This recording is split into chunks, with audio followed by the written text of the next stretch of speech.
ഹരേ കൃഷ്ണ എന്ന് എഴുതില്ലേ, അവിടെ ആ ഹരേ കൃഷ്ണ എന്ന് എഴുതുന്നു. അവിടെ എഴുതുന്നിടത്ത് ഒരു ലിങ്ക് അയച്ചിട്ടുണ്ടാവും.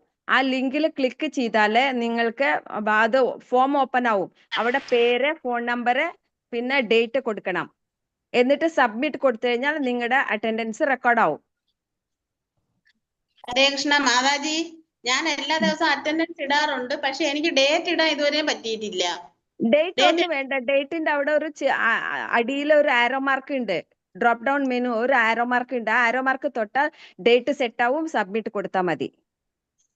പക്ഷെ എനിക്ക് അങ്ങനെ ഞാൻ ഡേറ്റിലൊന്നും ചെയ്തിട്ടില്ല. സബ്മിറ്റ് കൊടുക്കാറുണ്ട്. മതി മതി. അത് അന്നത്തെ ഡേറ്റിലുണ്ടാവുക. ഹരേ കൃഷ്ണ. ഹരേ കൃഷ്ണ. പ്രണാമം പ്രഭുജി. ഹരേ കൃഷ്ണ. ഹരേ കൃഷ്ണ മാതാജി. ഹരേ കൃഷ്ണ പ്രണാമം.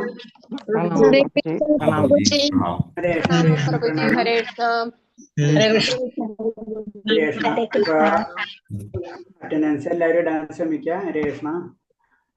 ഹരേ കൃഷ്ണ. എന്തെങ്കിലും സംശയം ഉണ്ടെങ്കിൽ മാതാജിനോട് ചോദിച്ചാൽ മതി. ഹരേ കൃഷ്ണ മാതാജി പറഞ്ഞുതരും. ഹരേ കൃഷ്ണ.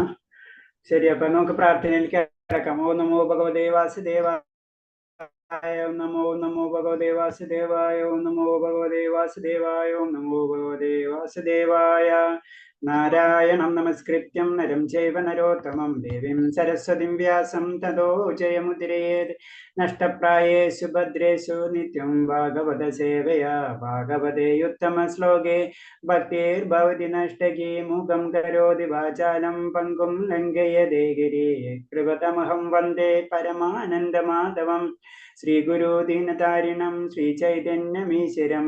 ജ്ഞാനതിമിരാന്ധ്യസ്യ ജ്ഞാനാഞ്ജലശലാകയാ ചക്ഷുർമിലിതം യേന തസ്മൈ ശ്രീഗുരുവേ നമഃ. ശ്രീചൈതന്യം മനോഭീഷ്ടം സ്ഥാപിതം യേന ഭൂതലേ സ്വയം രൂപകഥാ മഹ്യം തദാദിസ്വഭാന്തികം. വന്ദേഹം ശ്രീഗുരു ശ്രീയുതപദകമലം. ശ്രീഗുരും വൈഷ്ണവാംശ ശ്രീരൂപം സാഗരജാതം സഹന രഘുനാഥാനിതം തം സജീവം സാദൈവം സാവധൂതം പരിജനസഹിതം കൃഷ്ണ ചൈതന്യദേവം ശ്രീരാധാകൃഷ്ണപാദാൻ സഹന ലളിതാ ശ്രീവിശാഖാനിം താം സാഹേ കൃഷ്ണ കരുണാ സിന്ധോ ദീനബന്ധോ ജഗത്പദേ. ഗോപേശ ഗോപികാ കാന്ത രാധാകാന്ത നമസ്തുതേ. തപ്ത കാഞ്ചന ഗൗരാംഗേ രാധേ വൃന്ദാവനേശ്വരി.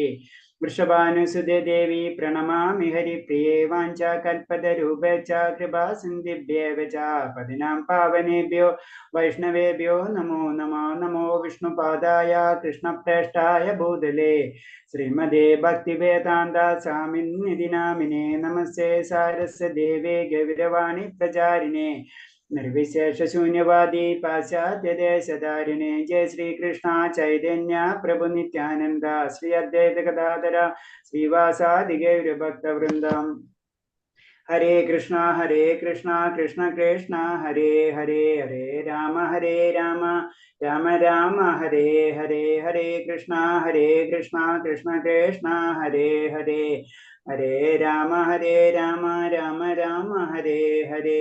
ഹരേ കൃഷ്ണ കൃഷ്ണ കൃഷ്ണ ഹരേ ഹരേ. ഹരേ രാമ രാമ രാമ ഹരേ ഹരേ. ഹരേ കൃഷ്ണ. പ്രഭാത് की जय, गुरुदेव की जय, आनंद कोटि वैष्णव भक्तर की जय. हरे कृष्ण. എല്ലാവർക്കും പ്രണാമം. അപ്പൊ ഹരേ കൃഷ്ണ.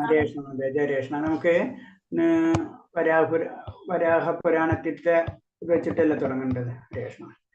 ശരി, ഇതിനു പുറമെ മറ്റും ചെയ്യാൻ പാടില്ലാത്ത കർമ്മങ്ങൾ, നമുക്ക് അപരാധങ്ങൾ പറഞ്ഞല്ലേ നമ്മൾ അതിന് മുന്നേ കുറച്ച്. അത് കഴിഞ്ഞിട്ട് ഹരേ കൃഷ്ണ. ഹരേ കൃഷ്ണ പ്രഭുജി. എക്സാം എന്നാ? എക്സാം നാളെ.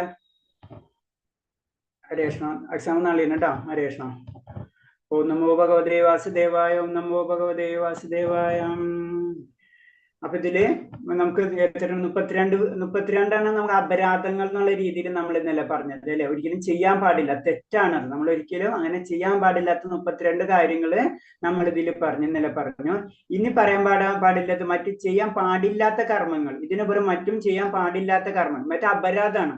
ഇത് തന്നെ ചെയ്യാൻ പാടില്ല, അത്രേ ഉള്ളൂ. അപ്പൊ ഇത്തിരി കുറവുണ്ട് കമ്പാരിറ്റീവ്ലി. പക്ഷെ രണ്ടും ഒരേ രീതിയിൽ തന്നെ നമ്മൾ നോക്കണം. അപ്പൊ ഇതിൽ വരാഹ പുരാണത്തിൽ പറഞ്ഞിട്ടുള്ള കാര്യങ്ങൾ, വരാഹ പുരാണത്തിലാണ് ഒട്ടും ചെയ്യാൻ പാടില്ലാത്ത കാര്യങ്ങളൊക്കെ പറ്റി പറയുന്നത്. അതിൽ നമ്മൾ പറഞ്ഞില്ല, ജസ്റ്റ് ഒന്ന് സ്പീഡിൽ പോവാൻ. ഞാൻ ഇരുട്ടുമുറിയിൽ വെച്ച് വിഗ്രഹത്തെ സ്പർശിക്കരുത്.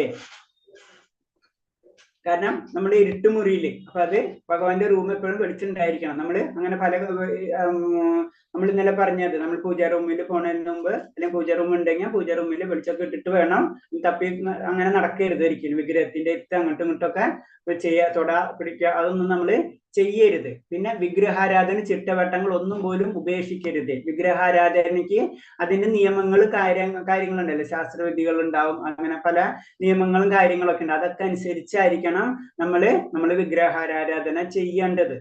കാരണം അതിന് പറയാം, നമ്മൾ ക്വാളിഫൈഡ് ആയതിനു ശേഷം ആയിരിക്കും നമ്മൾ വിഗ്രഹാരാധനയ്ക്കിലേക്കൊക്കെ നമ്മൾ കടക്കേണ്ടത്. അതിനു മുന്നേ നമ്മളത് പറഞ്ഞിട്ടുള്ളതാണ്. അറ്റ്ലീസ്റ്റ് നമ്മൾ ഭഗവാന്റെ നാമം ജപിക്കുക, ഏറ്റവും ചുരുങ്ങിയ രീതിയിലുള്ള എന്തെങ്കിലും ചെയ്യാന്നല്ലാതെ, ഞാൻ പറഞ്ഞു പറ്റില്ലെങ്കിൽ ഭഗവാന്റെ പ്രസാദമൊക്കെ ചെയ്യാനൊക്കെ നമുക്ക് ആഗ്രഹം ഉണ്ടെങ്കിൽ കൂടിയും നമുക്ക് അത് പരിശുദ്ധമാവാത്തിടത്തോളം കാലം നമ്മൾ വീട്ടിൽ പല രീതിയിലുള്ള വ്യക്തികളും പല രീതിയിലുള്ള ഭക്ഷണ സാധനങ്ങളൊക്കെ ചെയ്യുന്നുണ്ടെങ്കിൽ തീർച്ചയായിട്ടും ഒന്നും ചെയ്യരുത്. അത് വളരെയധികം ശ്രദ്ധിക്കണം. അതിന് അറ്റ്ലീസ്റ്റ് നമുക്ക് ആഗ്രഹങ്ങൾ ഉണ്ടാവും, അത് നമ്മൾ ആഗ്രഹങ്ങൾ നിറവേറ്റാൻ ഭഗവാനോട് പ്രാർത്ഥിക്കുക എന്ന് മാത്രമാണ് ആ സമയത്ത് നമ്മുടെ ലക്ഷ്യം. അങ്ങനെ പ്രാർത്ഥിച്ചു കഴിഞ്ഞ് കഴിഞ്ഞാൽ അതിനുള്ള അവസരങ്ങൾ ഭഗവാൻ തരും, അപ്പം നമുക്കത് ചെയ്യാം.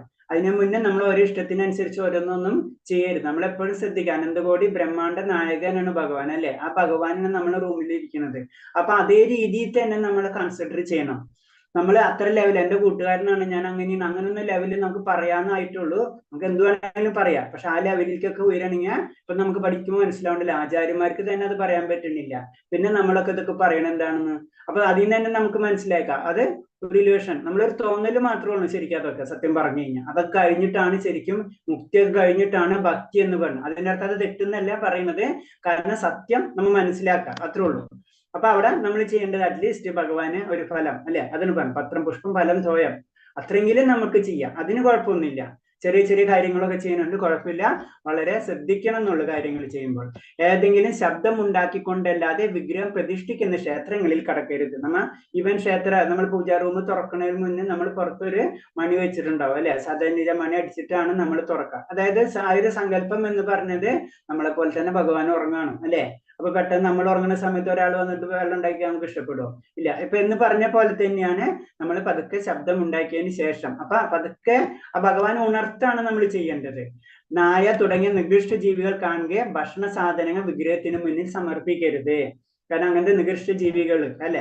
ഒക്കെ അറിയാം, അങ്ങനെയൊന്നും നമ്മൾ ചെയ്യാൻ പാടില്ല. നമ്മൾ ജീവികൾ നായാന്നല്ല, ഒരു ജീവികളും കാണാൻ പാടില്ല. അങ്ങനത്തെ രീതിയിലായിരിക്കണം നമ്മൾ കിച്ചണിൽ നിന്ന് നമ്മൾ എവിടേക്ക് കൊണ്ടുപോകേണ്ടത്, നമ്മൾ പൂജാ റൂമിലേക്കോ അത് ക്ഷേത്രങ്ങളിലെങ്കിൽ അതിൻ്റെ അവരുടെ ചുട്ടവട്ടങ്ങളൊക്കെ ഉണ്ട്, അതിനനുസരിച്ച് അവർ ചെയ്യുള്ളൂ. പിന്നെ പ്രാർത്ഥന വേളയിൽ നിശബ്ദത ഭജിക്കരുത്. ആരാധന സമയത്തെ മലമൂർത്തനം വിസർജനം ചെയ്യാൻ പാടില്ല. ഇപ്പൊ ക്ഷേത്രത്തിലും അതുപോലെ തന്നെ നമ്മുടെ വീടുകളിലാണെങ്കിലും ഒക്കെ ശ്രദ്ധിക്കണം നമ്മൾ വളരെയധികം. കാരണം പവിത്രമായിട്ടുള്ള സ്ഥലത്താണ്.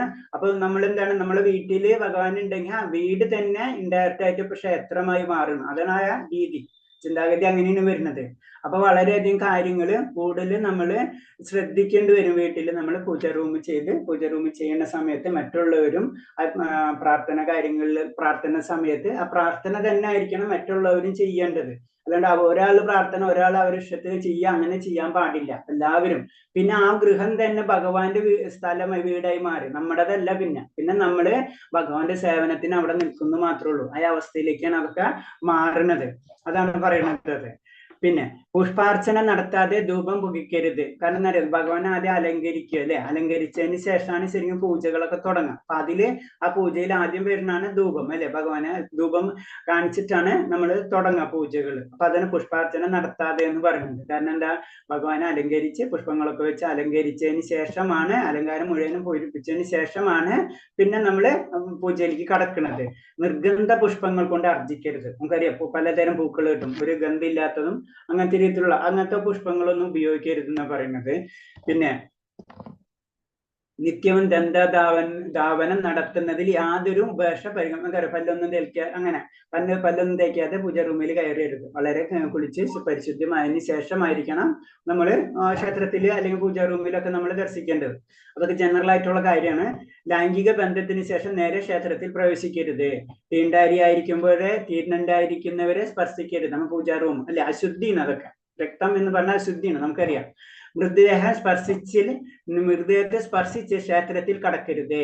മൃതദേഹത്തെ സ്പർശിച്ചിട്ട് ക്ഷേത്രത്തിൽ കടക്കരുത്. മുഷിഞ്ഞതോ ചുവപ്പ്, നീല എന്നീ നിറങ്ങളുള്ളതായ വസ്ത്രം ധരിച്ച് ക്ഷേത്രത്തിൽ പ്രവേശിക്കരുത്. മുഷിഞ്ഞ വസ്ത്രങ്ങള്, ചുവപ്പ്, നീല, അതാണ് നമ്മൾ കുളിച്ച് നമ്മൾ 2 നേരം പൂജനും 3 നേരം പൂജനും അത്തരം നമ്മൾ കുളിച്ച് ഫ്രഷായി അതിന് ശേഷമായിട്ട് അങ്ങനത്തുള്ള വസ്ത്രങ്ങൾ അണിഞ്ഞതിന് ശേഷം നമ്മൾ ബാഹ്യമായിട്ടും ആന്തരികമായിട്ടും ശുദ്ധീകരിക്കണം. അതിനുശേഷം മാത്രമാണ് ഭഗവാന്റെ കാര്യങ്ങളിലേക്ക് നമുക്ക് തൊടാനുള്ളതുള്ളൂ. അത് നമ്മൾ ചെയ്യണ എങ്ങനെയാണ്?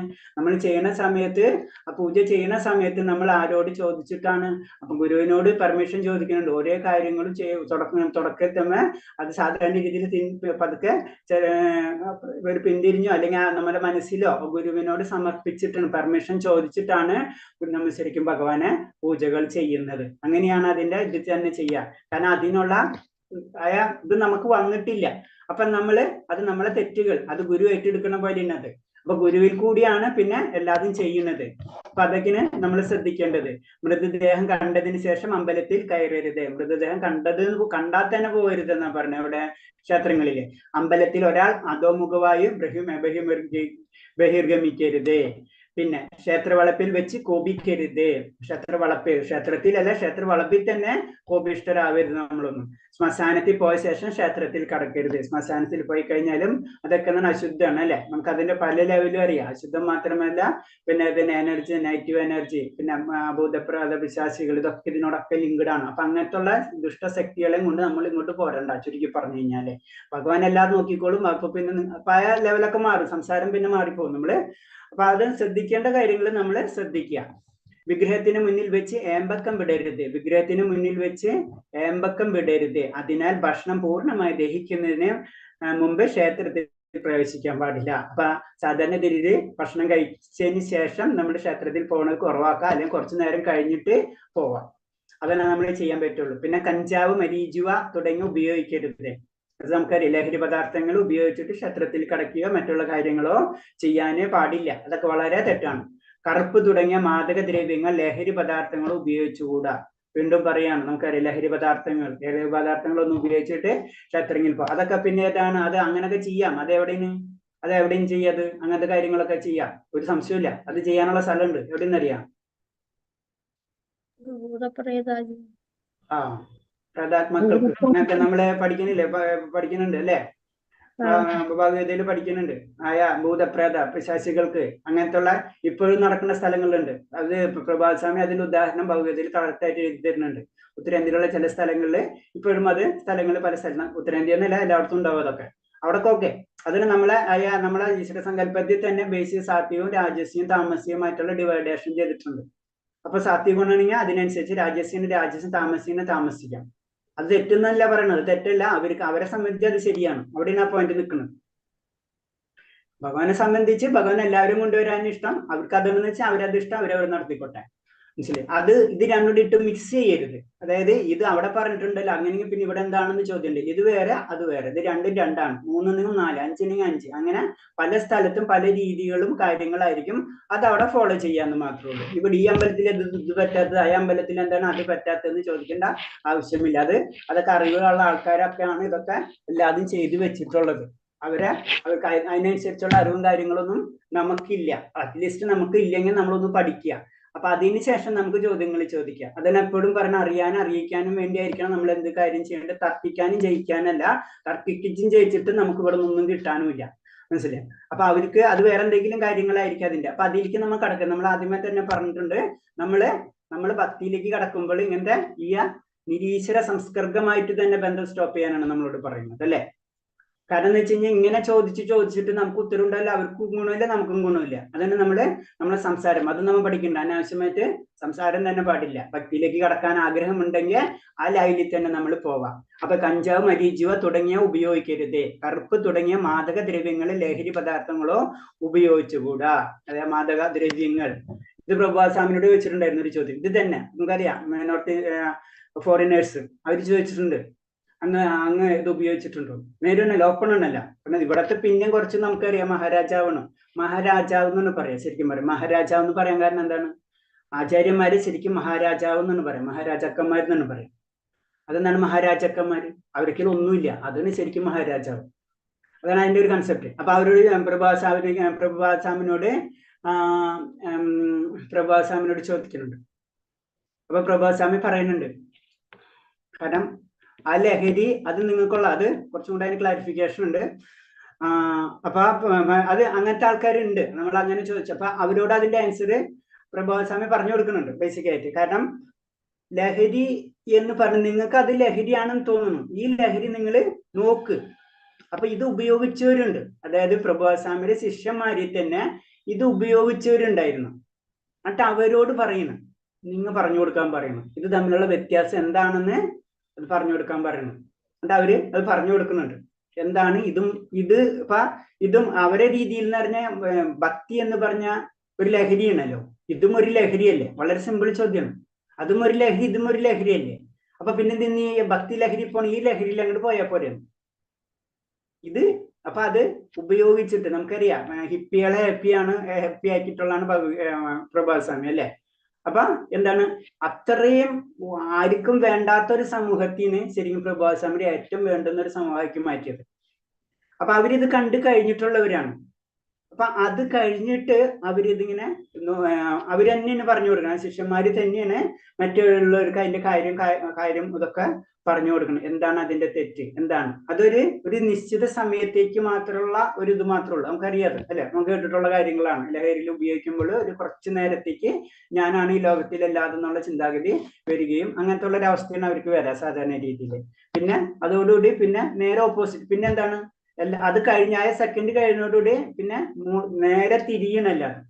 ഇവിടെ അങ്ങനെയല്ല, ഭക്തിയില് അതിൽ നിന്ന് പിന്നെ ഉയരണ. ഇവിടെ മറ്റേത് നേരെ ഓപ്പോസിറ്റിലേക്കാണ് വരുന്നത്. അത് ആ ലെവലിൽ നമ്മൾ ചിന്തിക്കുമ്പോ. പക്ഷെ ഇതെന്ന് പറയുമ്പോ ഭക്തിയിൽ ഇതൊന്നും നമുക്ക് പറ്റില്ല, ഇതൊക്കെ തെറ്റാണ്. കറുപ്പ് തുടങ്ങിയ മാദകദ്രവ്യങ്ങൾ, ലഹരി പദാർത്ഥങ്ങൾ ഉപയോഗിച്ചുകൂടാ. ശരീരത്തിന്റെ എണ്ണ തേച്ചുകൊണ്ട് വിഗ്രഹത്തിൽ തൊടുകയോ വിഗ്രഹം പ്രതിഷ്ഠിച്ചിരിക്കുന്ന മുറിയിൽ കടക്കുകയോ ചെയ്യരുത്. നമുക്ക് കുളിക്കേണ്ട ശരീരത്തിൽ എണ്ണ ഒക്കെ തേച്ചിട്ട് നമ്മൾ വിഗ്രഹത്തിൽ ക്ഷേത്ര റൂമിലോ അല്ലെങ്കിൽ പൂജാ റൂമിലോ ഒന്നും നമ്മൾ കടക്കരുത്. അത് പരിശുദ്ധിയായിട്ടുള്ള സ്ഥലമാണ്. അപ്പൊ അതനുസരിച്ച് നമ്മൾ ചെയ്യണം. ഇത് കുറെ കാര്യങ്ങൾ നമുക്ക് തന്നെ അറിയാൻ പറ്റും. കാരണം ഇത്രയും ഡീറ്റെയിൽ ആയിട്ട് ഇതിലൊക്കെ പറയണമെന്ന് വെച്ച് കഴിഞ്ഞാൽ ഇപ്പൊ എസ്പെഷ്യലി നമുക്കറിയാം ഫോറിനേഴ്സ് എന്ന് പറഞ്ഞു കഴിഞ്ഞാൽ അവർക്ക് പല കാര്യങ്ങളും അറിയില്ല. നമുക്ക് എന്താണ്, നമ്മൾ ഈ ഭാരതഖണ്ഡത്തിൽ ജനിച്ചാലുണ്ട്, എന്തൊക്കെ പറഞ്ഞാലും നമ്മൾ അറിയാണ്ട് ജനറേഷൻ DNA ഇത് കുറെ കാര്യങ്ങളുണ്ട്. എത്ര എടുത്ത് കളയാൻ പറഞ്ഞാലും പറയല്ലോ, ക്ഷേത്രങ്ങൾ തകർക്കാൻ പറ്റും, പക്ഷെ ഉള്ളിലുള്ള ക്ഷേത്രം ആർക്കും തകർക്കാൻ പറ്റില്ല അല്ലെ? അതാണ് നമുക്ക് കിട്ടിയ ഒരു ഏറ്റവും വലിയൊരു പ്ലസ് പോയിന്റ് എന്ന് പറയുന്നത് തന്നെ. അപ്പോ ഇവിടെ വരുമ്പോൾ പക്ഷെ എന്താണ്, നമ്മൾ എന്നാലും ഇങ്ങനത്തെ കാര്യങ്ങള് ഒന്നും കൂടെ ഒന്ന് പറഞ്ഞു തരുന്നത് മാത്രമേ ഉള്ളൂ. ഇത് മെയിൻ ആയിട്ട് ഫോറിനേഴ്സ് എന്ന് പറഞ്ഞാൽ ഇവർക്ക് ഇതൊന്നും അറിയില്ല. അവർ ചിലപ്പോൾ ഇടത്ത് കൈ ഉണ്ടായിരിക്കും പ്രസാദം കഴിക്കുക, നമ്മൾ അതൊരിക്കലും ചെയ്യില്ല അല്ലെ? ജനറൽ ആയിട്ട് പറയുന്ന ഒരു കാര്യമാണ്. അപ്പൊ അത് കാരണം ഇത്രയും ഡീറ്റെയിൽ ആയിട്ട് പ്രഭാസ്വാമി ആയാലും അത് ഓരോ പോയിന്റ്സ് ഇങ്ങനെ പറഞ്ഞു തരുന്നത്. നമുക്ക് തന്നെ ചില കാര്യങ്ങൾ നമുക്ക് അറിയണമെന്നില്ല. ഭഗവാന്റെ അധീനേശത്തെ കുറിച്ച് പറയുന്ന ഗ്രന്ഥങ്ങളോട് അനാദാരം കാണിക്കരുത്. അതായത് എന്താണ്, ഇതേപോലെ തന്നെ അനാദാരം അല്ലെ? കാരണം നമുക്കറിയാം, നമ്മൾ എടുക്കുമ്പോൾ എന്താണ്, ഭഗവത് എടുക്കുമ്പോൾ ഒന്ന് എടുത്തിട്ട് ഒന്നില്ലെങ്കിൽ നമ്മളിങ്ങനെ ഒന്ന് റെസ്പെക്ട് ചെയ്യും അല്ലെ? ജസ്റ്റ് അത് നമ്മളൊരു പാർട്ടാണ് അല്ലെ? അത് തന്നെയാണ് പറയുന്നത്. നമ്മള് അല്ലാതെ തന്നെ നമ്മൾ ഇത്രയും റെസ്പെക്ട് ഇവിടെ കൊടുക്കണമെന്ന് വെച്ച് കഴിഞ്ഞാൽ, ബുക്കിന് കൊടുക്കണമെങ്കിൽ നമ്മുടെ ഉള്ളില് ആ ഗ്രന്ഥത്തിനോട് നമുക്ക് അത്ര ആദരവുണ്ട് അല്ലെ? അത് നമ്മൾ ചെയ്തിരിക്കണം. കാരണം അതെന്താണ്, ആരെ കയ്യിൽ നിന്നാണ് വന്നിട്ടുള്ളത് എന്നൊക്കെ നമുക്ക് അറിയാം, മനസ്സിലെ? അപ്പൊ അത്ര ആചാര്യന്മാരെ കയ്യിൽ കൂടിയാണ് ആ ഗ്രന്ഥങ്ങൾ നമുക്ക് കിട്ടിയിട്ടുള്ളത്. നമ്മൾ ഇന്നലെ പറഞ്ഞ ബ്രഹ്മയജ്ഞം അല്ലെ, അതിൽ വരുന്നതാണ് അതൊക്കെ. അപ്പൊ അവരോട് ആ കടപ്പാട് നമുക്ക് എപ്പോഴും നിലനിൽക്കുന്നതാണ്. അപ്പൊ അങ്ങനത്തെ കാര്യങ്ങളൊക്കെ നമ്മൾ ശ്രദ്ധിക്കണം. ഭഗവാന്റെ വിരോധിക്കുന്ന ഗ്രന്ഥങ്ങൾ അവതരിപ്പിക്കരുത്.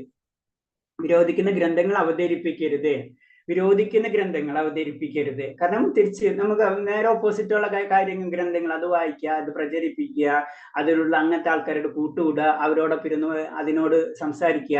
ഇതൊന്നും നമുക്ക് പറ്റിയതല്ല. ഭക്തന്മാർക്ക് പറ്റിയ കാര്യങ്ങൾ അനവധിയുണ്ട്. പിന്നെ ഇങ്ങനത്തെ കാര്യങ്ങളിൽ ചെന്ന് നമ്മളെ സമയം വെറുതെ കളയരുത്. വിഗ്രഹത്തിന് മുന്നിൽ വെച്ച് വെറ്റില മുറുക്കരുത്. വെറ്റില മുറുക്കുന്നവരെ പറ്റി പറയുന്നതാണ്. അത് വൃത്തിഹീനമായ സ്ഥലത്ത് സൂക്ഷിക്കുന്ന പൂക്കൾ അർപ്പിക്കരുത്. ഭഗവാൻ അർപ്പിക്കുന്നത് എത്രയും പരിശുദ്ധമായിട്ടുള്ള, അതിന് നമ്മളെ തൊടിയിൽ നമ്മളെ സ്ഥലത്ത് കുറച്ചെങ്കിലും 2-3 പൂവുണ്ടെങ്കിൽ അത് മതി. അതിൽ പൂവും ഭഗവാൻ പറഞ്ഞു, പത്രം പുഷ്പം ഫലം നിയമം ഭക്തി പ്രയച്ചിന്ന് പറഞ്ഞിട്ടുള്ളൂ അല്ലെ? നമുക്ക് എത്രയും ഉണ്ടെങ്കിൽ അത്രയും നല്ലത്. അപ്പൊ അതിനുവേണ്ടി നമ്മളൊക്കെ സൂക്ഷിക്കുന്ന വൃത്തിഹീനമായിട്ടുള്ള സ്ഥലങ്ങളിൽ അതൊക്കെ നമുക്കറിയാം, അതൊക്കെ ഒട്ടും ചെയ്യാൻ പാടില്ലാത്തതാണ്. വെറും നിലത്തിരുന്ന് ഭഗവാനെ പ്രാർത്ഥിക്കരുത്. തറയിൽ ഏതെങ്കിലും ഇരിപ്പിടമോ വിരിപ്പോ ഉണ്ടായിരിക്കണം. കുളി കഴിയാതെ വിഗ്രഹം സ്പർശിക്കരുത്. കുളി കഴിഞ്ഞ് പരിശുദ്ധമായതിനു ശേഷം വിഗ്രഹത്തെ നമ്മൾ അത് അലങ്കരിക്കുക, മറ്റുള്ള കാര്യങ്ങളൊക്കെ ചെയ്യേണ്ടി വരുമല്ലോ. അപ്പൊ നമ്മൾ കുളി കഴിയാതെ നമ്മൾ അത് ചെയ്യാൻ പാടില്ല. നെറ്റിയിൽ 3 വരി തിലകം അണിയാൻ പാടില്ല. നെറ്റിയിൽ 3 വരി തിലകം അണിയാൻ പാടില്ല. അതെന്താ പറയുന്നത് വെച്ചാൽ പല സമ്പ്രദായത്തിനും പല രീതിയിലുള്ള നിയമചട്ടങ്ങളുണ്ട്. നമ്മളിപ്പോ അതിലേക്കൊന്നും കടക്കണ്ട. ഓരോ സമ്പ്രദായത്തിനും ഓരോ മാർഗങ്ങളും ഓരോ രീതികളും അതിന്റെ ഓരോ രീതിയിലുള്ള വ്യാഖ്യാനങ്ങളുണ്ട്. അപ്പൊ ഓരോ സമ്പ്രദായം എങ്ങനെയാണ് ആ സമ്പ്രദായത്തിൽ കൂടെ നമ്മൾ പോവാം. അത്രേ ഉള്ളൂ. ഇപ്പൊ അത് വലിയൊരു ഇതല്ല, പോയിന്റ്സുകളല്ല. അതൊക്കെ കൈയും കാലും കഴുകാതെ ക്ഷേത്രത്തിൽ കടക്കരുത്. കൈയും കാലും കഴുകാതെ ക്ഷേത്രത്തിൽ കടക്കണം. മിനിമം നമ്മളിന്ന് കൈയും കാലും കഴുകാം. അത് ബേസിക് ആയിട്ടുള്ള കാര്യങ്ങളാണ്. ഇതൊക്കെ നമ്മൾ എന്താണ് ചെയ്യേണ്ട, ഇതൊക്കെ ശ്രദ്ധിക്കണം എന്നാണ് പറഞ്ഞു തരുന്നത്. ഇനി അടുത്ത് പറഞ്ഞ തിരുനാമ ജപത്തിനെതിരെയുള്ള അപരാധങ്ങൾ ഇനി പറയുന്നത്. ഇനി നമ്മൾ നാമം ജപിക്കുന്ന സമയത്ത് നാമം ജപിക്കണം, ഇതാണ് ഏറ്റവും ഇമ്പോർട്ടൻസ്. നമ്മൾ എല്ലാ പ്രത്യേകിച്ച് ഇസ്കോൺ ക്ഷേത്രങ്ങളിൽ ഇത് ഡെയിലി എന്നുള്ള രീതിയിൽ വായിപ്പിക്കും. നമ്മളെ ഗ്രൂപ്പിൽ നിന്ന് വന്നിട്ടില്ല, എല്ലാ കാലത്ത് ക്ഷേത്രത്തിൽ നിന്നുള്ള ലൈവ് ഉണ്ട്. അതിൽ നമ്മളെല്ലാ ഗ്രൂപ്പിൽ നിന്നും വായിപ്പിക്കുന്നുണ്ട്. അതിൽ ഒരെണ്ണമാണ് തിരുനാമ ജപത്തിലെ അപരാധങ്ങൾ. അത് നമ്മൾ നാമം ജപിക്കുന്നവർ ഒരിക്കലും എന്ത് ചെയ്യാൻ പാടില്ല എന്ന് പറഞ്ഞത്, അങ്ങനത്തെ അപരാധങ്ങൾ ചെയ്യാൻ പാടില്ല. അത് വളരെ തെറ്റാണ് എന്ന് നമ്മളോട് പറഞ്ഞു തരുന്നതാണ്. ഭഗവത് നാമ പ്രചാരണത്തിന് സ്വജീവിതം സമർപ്പിക്കുന്ന ഭക്തന്മാരെ നിന്ദിക്കരുത്. വലിയ വലിയ ആചാര്യന്മാരെ അറിയാലേ, അവരുടെ ജീവിതം മുഴുവനും ഭഗവാന്റെ തിരുനാമ ജപത്തിന് വേണ്ടി പ്രചരിപ്പിക്കാൻ വേണ്ടി ജീവിതം ഒഴിഞ്ഞു വെച്ചിട്ടുള്ളവർ. നമ്മളെപ്പോലെ ഗൃഹസ്ഥരോ മറ്റതൊന്നുമല്ല.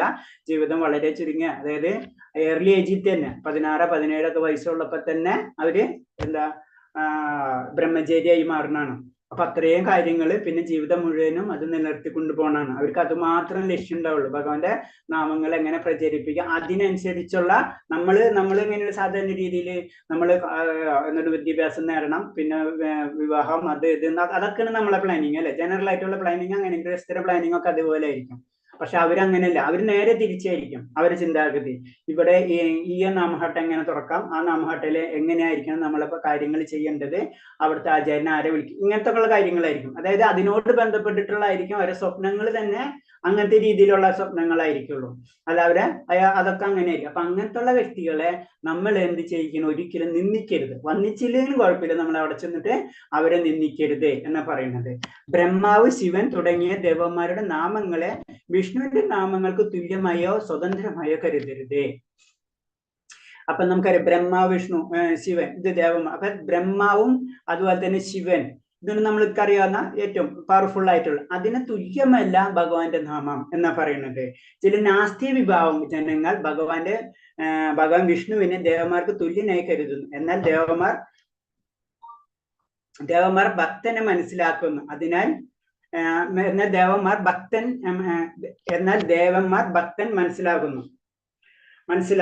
അപ്പൊ ചുരുങ്ങി പറഞ്ഞത് ഇത്രേ ഉള്ളൂ. അതായത് നമ്മള് ബാക്കിയുള്ള ദേവന്മാരെ ഭഗവാനെയും ഒരേ രീതിയിൽ കാണരുത്. എല്ലാവരും പറയുമല്ലോ, ശിവനായാലും ബ്രഹ്മാവായാലും ദേവിയായാലും സുബ്രഹ്മണ്യൻ സ്വാമി ആയാലും എല്ലാതും ഒന്നു തന്നെയല്ല. ഒക്കെ രണ്ടും തന്നെയാണ്. രണ്ടുമല്ല, എല്ലാത്തിനും പല പല പൊസിഷൻസും പലതരം ശക്തികളാണുള്ളത്. ഒരേ ദേവതകൾക്കും പല പല ശക്തികളാണുള്ളത്. അത് നമ്മൾ മനസ്സിലാക്കാം. അതിൽ ഏറ്റവും ഉന്നതമായിട്ടുള്ളതാണ് ഭഗവാൻ ശ്രീകൃഷ്ണൻ നമുക്ക് മനസ്സിലാക്കി കഴിഞ്ഞു. പിന്നെ അതിന്റെ താഴ്ത്തണം, അങ്ങനെ പല പല കാറ്റഗറി താഴ്ത്തേക്ക് വരുമ്പോഴാണ് ലാസ്റ്റ് ഗന്ധർവന്മാര്, കിന്നരന്മാര്, യക്ഷന്മാര്, ഇങ്ങനെ താഴ്ത്തേക്ക് പോയിക്കൊണ്ടിരിക്കുകയാണ്. അത് കഴിഞ്ഞിട്ട് ലാസ്റ്റ് എത്തുമ്പോഴാണ് മനുഷ്യവർഗം പതുക്കെ നമ്മളെ പോലുള്ളവര് പതുക്കെ വരുന്നത്. അപ്പൊ കാളി ദുർഗ എന്നിങ്ങനെ ജപിക്കുന്നത് ഹരേ കൃഷ്ണ മഹാമന്ത്രം ജപത്തിന് തുല്യമാണെന്ന് കരുതുന്നത് അപരാധമാണ്. അപ്പൊ അതിലുള്ള മന്ത്രങ്ങള്, അതിൽ പല മന്ത്രങ്ങളുണ്ട്, ദേവന്മാർക്കൊക്കെ പല മന്ത്രങ്ങളുണ്ട് അല്ലെ. ആ മന്ത്രം ജപിക്കുന്നതും ഭഗവാന്റെ മന്ത്രം ജപിക്കുന്നതും ഹരേ കൃഷ്ണ മഹാമന്ത്രം ജപിക്കുന്നത് ഒന്നാണെന്ന് അത് നമ്മൾ ചിന്തിക്കുക. അങ്ങനെ അനുസരിച്ച് നമ്മൾ ചിന്തിക്കുക, അതിനനുസരിച്ച് പ്രവർത്തിക്കുക. അത് തെറ്റാണ്.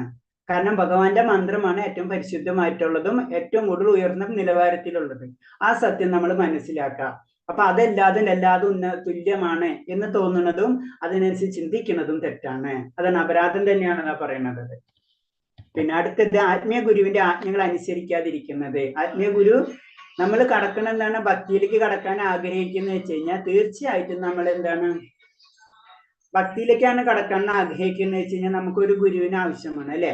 അപ്പൊ ഗുരു ആവശ്യമുണ്ടെങ്കിൽ എന്ത് ചെയ്യണം? ഗുരു പറയണത് നമ്മൾ കേൾക്കണം, അല്ലെ? അപ്പൊ അത് തന്നെ ആ ആജ്ഞകളെ അനുസരിക്കാതിരിക്കുമ്പോൾ എന്താണ്? നമ്മൾ വീണ്ടും താഴത്തേക്ക് പോയിക്കൊണ്ടിരിക്കും. അതാണ് അപരാധമാണ്. ഒരിക്കലും നമ്മൾ അങ്ങനെ ചെയ്യരുത്. വേദശാസ്ത്രങ്ങളിൽ അവയിൽ അധിഷ്ഠിതമായ വൈദിക സാഹിത്യങ്ങളിൽ നിന്ദിക്കരുത്. നമുക്കറിയാം, നമുക്ക് ഇപ്പൊ 18 പുരാണം, 4 വേദങ്ങള്, അങ്ങനെ അനവധി ഗ്രന്ഥങ്ങൾ നമുക്കുണ്ട്, അല്ലെ? വൈദികമായിട്ടുള്ള പല ഗ്രന്ഥങ്ങളും, പ്രത്യേകിച്ച് ഭഗവാന്റെ കാര്യങ്ങളോട് ബന്ധപ്പെട്ടിട്ട് പുരാണങ്ങളൊക്കെ ഉണ്ട്. അതൊക്കെ നിന്ദിക്കുക. അതിൽ ഇങ്ങനെയാണല്ലോ പറഞ്ഞിട്ടുള്ള, ആ ലീലയിൽ ഇങ്ങനെയല്ലേ പറഞ്ഞിട്ടുള്ള, ആ ലീല ഇങ്ങനെ പറയുമ്പോൾ ഈ ലീല ശരിയാണോ? ഇതൊക്കെ റിസർച്ച് ചെയ്തിട്ട് ഇങ്ങനെ നമ്മളെപ്പോഴും പറഞ്ഞു, ഊഹാപോഹങ്ങൾ കൊണ്ട് ഒരു കാര്യമില്ല എന്ന് നമുക്കറിയാം. അപ്പൊ അങ്ങനെയാണ് അത്. പ്രമാണങ്ങള് നമുക്ക് മനസ്സിലാവാത്തത് മാത്രമാണ്. നമ്മൾ ആ ലെവലിലേക്ക്, ഇപ്പൊ LKG പഠിക്കുന്ന കുട്ടിക്ക് 10th ലെവലിലുള്ള മാത്സ് ചോദിക്കുന്ന പോലെ ആയിരിക്കുള്ളത്. അത് നമ്മൾ ഇന്നലെ എക്സാമ്പിൾ പറഞ്ഞു, അല്ലെ? 2ഉം 2ഉം 4ഉം തമ്മിലുള്ള വ്യത്യാസം. അപ്പൊ അങ്ങനെ നമ്മൾ ചിന്തിച്ച് അതിനെ ദുഷിക്കുക. ചിന്തിക്കാനും കുഴപ്പമില്ല, ദുഷിപ്പിക്കുക, അങ്ങോട്ടും ഇങ്ങോട്ടൊക്കെ പറഞ്ഞിട്ട്. ഇപ്പൊ നമ്മളെ സമൂഹത്തിൽ പലതും കാണാറുണ്ട് അതൊക്കെ. അപ്പൊ അങ്ങനെ ചിന്തിക്കുക, അതൊക്കെ നിന്ദിക്കുക. അതൊക്കെ നമ്മൾ അപരാധമാണ് ചെയ്യുന്നത്. ശരിക്കും പറഞ്ഞിട്ട് നാമം ചെയ്യുന്നത് കൂടെ നമ്മൾ നാമം ചെയ്യുന്നുണ്ട്, ഇതിൽ കൂടി ഇതും കൂടെ ചെയ്ത് കഴിഞ്ഞാൽ അത് അപരാധമായിട്ട് മാറും. അപരാധം വളരെ ബുദ്ധിമുട്ടാണ്. നമുക്ക് ഒരിക്കലും ഭക്തിയിൽ വരാൻ കഴിയില്ല. ഒരു സൈഡ് കൂടെ അപരാധവും അടുത്ത സൈഡ് കൂടെ നാമം ജപം കഴിഞ്ഞാല് നമ്മൾ അവിടെ തന്നെ നിൽക്കുള്ളൂ. നമ്മൾ ഒരിക്കലും മുന്നോട്ട് പോകില്ല. ഹരേ കൃഷ്ണ മഹാമന്ത്ര മഹാത്മാക്കളെ ഭാവനയെ കരുതുന്നത് ഇതൊരു ഭാവനയാണ്. ഇത് അങ്ങനൊക്കെ ഒരു തോന്നല്, അങ്ങനൊക്കെ നമ്മൾ പറയാം, അങ്ങനൊക്കെ ചിന്തിക്കുക, ഇതൊക്കെ ഒരു ഭാവനയാണ്. അത് ലാസ്റ്റ് വേദങ്ങൾ തന്നെ ഒരു ഭാവനയാക്കി മാറ്റും നമ്മൾ. മനസ്സിലായി? അപ്പൊ ഭാവനയല്ല ഇത്. അപ്പൊ അത് നമ്മൾ മനസ്സിലാക്കും. അങ്ങനെ നമ്മൾ ചിന്തിക്കാനേ പാടില്ല. ഭഗവാന്റെ ദിവ്യനാമങ്ങൾ ഭൗതിക വ്യാഖ്യാനം നൽകുന്നത്. ദിവ്യനാമങ്ങൾ, ഭഗവാന്റെ നാമങ്ങളെല്ലാതും ദിവ്യമാണ്, അല്ലെ? അതിന് ഭൗതികമായിട്ടുള്ള വ്യാഖ്യാനങ്ങൾ നൽകുന്നത്. ഇപ്പൊ ഹരേ കൃഷ്ണ കൃഷ്ണ, അത് ഹരേ, അത് ഭഗവാന്റെ ഒരു പേരല്ലേ എന്നുള്ള ചിന്തിക്കണം. അല്ല, അത് ഭഗവാൻ തന്നെയാണ്. അതാണ് വ്യത്യാസം. അത് ഭഗവാന്റെ പേരല്ല, അത് ഭഗവാൻ തന്നെയാണ്. അതിന് ഭൗതിക വ്യാഖ്യാനിക്കാൻ നൽകരുത് എന്ന് പറഞ്ഞത്. അത് ഭഗവാന്റെ നാമവും ഭഗവാന്റെ രൂപവും ഒന്ന് തന്നെയാണ്. അത് മനസ്സിലാക്കണം. അല്ലെ രണ്ടും രണ്ടാണെന്ന് നമ്മൾ ചിന്തിച്ചാൽ തന്നെ അത് അപരാധമായി മാറി. ഭഗവാന്റെ ദിവ്യനാമങ്ങൾ ജപിക്കുന്നതിന് ബലത്തിൽ പാപം ചെയ്യുന്നത്. ഞാൻ കുറച്ചൊക്കെ ഭഗവാൻ നാമൊക്കെ ജപിച്ചിട്ടുണ്ട്, അപ്പൊ ഇനി കുറച്ച് തെറ്റ് ചെയ്താലും കുഴപ്പമില്ല, അതൊക്കെ അഡ്ജസ്റ്റ് ആയി പോയിക്കോളും. നിങ്ങളൊക്കെ ചിന്തിക്കേണ്ടതുണ്ട്. അങ്ങനെയൊക്കെ നമ്മൾ ജനറലായിട്ട് ചിന്തിച്ചു പോകും, അല്ലെ? അത് ഒരിക്കലും പാടില്ല. ഭഗവാൻ നാമങ്ങൾ ജപിക്കുന്നതിനാൽ എല്ലാവിധ പാപകർമ്മങ്ങളിൽ നിന്ന് മോചിതരാകും എന്ന ബലത്താൽ തുടർന്ന് പാപകർമ്മങ്ങൾ ചെയ്യുകയും പിന്നീട് ഹരേ കൃഷ്ണ മഹാമന്ത്രം ജപിച്ച് അവയെ നിർവീര്യമാക്കുകയും ചെയ്യുന്നത് അപരാധമാണ്. കുറച്ച് നാൾ ചൊല്ലി പിന്നെ നമുക്ക് കുറച്ച് നാൾ വിട്ട് പിന്നെ എന്താണ്, എന്തെങ്കിലും തെറ്റുകൾ ചെയ്ത് അത് കഴിഞ്ഞിട്ട് നാമം ചൊല്ലി അതൊക്കെ തെറ്റാ. അതാണ് പറഞ്ഞത്. നാമജപം എന്ന് പറഞ്ഞത് വേറെ, അപരാധം വേറെ, തെറ്റുകൾ വേറെ. ഇത് രണ്ടും രണ്ടാണ്. അപ്പൊ നമ്മൾ അത് റിപ്പീറ്റ് ചെയ്തുകൊണ്ടിരുന്നു വെച്ച് കഴിഞ്ഞാല് നമ്മളൊരു ഭക്തന്, പ്യുവർ ഭക്തനെ സംബന്ധിച്ച് ഏതെങ്കിലും ഒരു വീഴ്ച വന്നു കഴിഞ്ഞാൽ ഭഗവാൻ പറയുന്നുണ്ട് അതൊരു തെറ്റല്ല എന്ന് പറയുന്നുണ്ട്, ശരിക്കും പറയുന്നുണ്ട്, അല്ലെ? അതിന്റെ അർത്ഥം എന്ന് വെച്ചാൽ അതിനുള്ള ഒരു പെർമിഷൻ അല്ല, അത് തെറ്റുകൾക്ക് വേണ്ടിയിട്ട് നാമം ജപിക്കാനുള്ളതല്ല എന്നാ പറയുന്നത്. അത് നമ്മൾ ഒരിക്കലും ചെയ്യാൻ പാടില്ല. കാരണം മന്ത്രം ജപിക്കുന്നത് അത് നമ്മുടെ ആത്മാവിന് വേണ്ടി മാത്രമാണ്, അല്ലാണ്ട് നമ്മളെ പാപകർമ്മങ്ങൾ മാറ്റാൻ വേണ്ടിയിട്ടുള്ളതല്ല, അല്ലെങ്കിൽ പാപം ചെയ്യാൻ വേണ്ടിയിട്ടുള്ള നമുക്കൊരു ലൈസൻസ് അല്ല ഏത് നാമജപം. അതാ പറയുന്നത്. ഹരേ കൃഷ്ണ മഹാമന്ത്ര ജപത്തെ വേദങ്ങളെ ബലോദിഷ്ട കർമ്മങ്ങളിലെ കർമ്മകാണ്ഡം ഒരു മംഗളമായ ചടങ്ങായി കരുതുന്നത്. നമുക്കറിയാം വേദങ്ങളിലെ കർമ്മകാണ്ഡം എന്നുള്ള സെഷൻ 3 സെഷനായിട്ട് തിരിച്ചിട്ടുള്ളത് നമുക്കറിയാം, അല്ലേ? ജ്ഞാനകാന്ഡം, അതുപോലെ തന്നെ കർമ്മകാന്ഡം, ഉപാസനകാന്ഡം, അങ്ങനെ ജനറൽ ആയിട്ട് 3ആയിട്ട് തിരിച്ചിട്ടുള്ളതിൽ കർമ്മകാന്ഡം എന്ന് പറയുമ്പോൾ നമുക്ക് ഭൗതികമായിട്ടുള്ള ഉന്നതിക്ക് വേണ്ടിയിട്ടുള്ള പല കാര്യങ്ങളും വേദങ്ങളിൽ പറഞ്ഞിട്ടുണ്ട് അതില്. അപ്പൊ അങ്ങനത്തെ കാര്യങ്ങൾ നമ്മൾ ചെയ്തു കഴിഞ്ഞാൽ തീർച്ചയായിട്ടും ഭൗതികമായിട്ടുള്ള ഉന്നതികളൊക്കെ നമുക്ക് കിട്ടും. അപ്പൊ സാധാരണ രീതിയിലൊരു ചിന്താഗതി ഉണ്ട്, അതും ഇതും ഒന്ന് തന്നെയാണ് എന്ന് പറഞ്ഞു. ഇതും ഭൗതികത തന്നെയാണ്. ഭൗതികമായ ഉന്നതിക്ക് നമുക്ക് ഹരേ കൃഷ്ണ മഹാമന്ത്ര ഉപയോഗിക്കാം എന്നുള്ള ചിന്താഗതി അത് തെറ്റാണ്. കാരണം ഇത് ഭൗതികമായിട്ടുള്ള ഉന്നതിക്കുള്ളതല്ല. അതിനെ നമ്മൾ ആദ്യം തന്നെ മനസ്സിലാക്കേണ്ടത്. ഇത് ആത്മീയമായ ഉന്നതിക്കുള്ളത് വേണ്ടിയിട്ടുള്ളതാണ് ഏത് ഭഗവാന്റെ നാമം, അല്ലാണ്ട് ഭൗതികമായിട്ടുള്ള ഉന്നമനത്തിന് വേണ്ടിയിട്ടുള്ളതല്ല. അപ്പൊ അതില് കർമ്മകാണ്ഡത്തില് ഭൗതികമായിട്ടുള്ള കാര്യങ്ങൾക്ക് വേണ്ടി പറയുന്നുണ്ട്. അതും ഇതും ഒന്ന് തന്നെയല്ല. അത് നമ്മൾ എപ്പോഴും മനസ്സിലാക്കണം. അവിശ്വാസിയായ ഒരു വ്യക്തിയുടെ ദിവ്യനാമത്തിന്റെ മഹാത്മ്യങ്ങൾ പറയരുത്. അതിപ്പോ നമ്മൾ പറഞ്ഞ പോയിന്റ്. അവിശ്വാസിയായ ഒരു വ്യക്തിയോടെ ദിവ്യനാമത്തിന്റെ മഹാത്മ്യങ്ങൾ പറയുന്നത് അപ്പൊ ആർക്ക് വേണമെങ്കിലും നാമം ജപിക്കാം. എന്നാൽ തുടക്കത്തിൽ ഒരു വ്യക്തിയോട് നാമത്തിന്റെ അതീന്ദ്രിയ ശക്തിയെ കുറിച്ച് പറയാൻ പാടില്ല. നാമം ജപിച്ചോട്ടെ, ആഗ്രഹമുള്ളവർ നാമം ചെയ്തോളാം, കുഴപ്പമുള്ളതെന്നല്ല. പക്ഷെ എന്താണ് അതിന്റെ അതീന്ദ്രിയ അവസ്ഥ ഇങ്ങനെയാണ്, അങ്ങനെ ചെയ്ത് അത് കിട്ടും, ഇങ്ങനെ ചെയ്യും. നമുക്ക് കുറച്ചൊക്കെ അറിയാൻ പറ്റുന്നവരാണ് നമ്മൾ മുഴുവനൊക്കെ പറയാൻ ശ്രമിക്കും അല്ലെ. അത് പ്രത്യേകിച്ച് ശ്രദ്ധിക്കണം. അവിശ്വാസികളോട് അത് നമ്മൾ ഇനീഷ്യൽ സ്റ്റേജ് എല്ലാവരോടും നാമം ജപിച്ചാൽ മാത്രം മതി എന്ന് പറഞ്ഞു. പിന്നെ കുറച്ച് ദിവസം നമ്മൾ എല്ലാവരും മനസ്സിലായി വരുമ്പോഴാണ് നമുക്ക് തന്നെ മനസ്സിലാവും ആയ നാമത്തിന്റെ പവർ എന്താണ്. അത് നമ്മൾ പറയേണ്ടത് തന്നെ ആവശ്യമില്ല. നമ്മൾ ചെയ്തു വരുമ്പോൾ നമുക്ക് തന്നെ മനസ്സിലാവും. അതിനെ മുന്നേ നമ്മൾ അതങ്ങനെ കിട്ടും, ഇതിങ്ങനെ കിട്ടും, അങ്ങനെ ചെയ്താൽ ഇത് കിട്ടും, അത് നമ്മൾ പറയേണ്ട ആവശ്യമില്ല.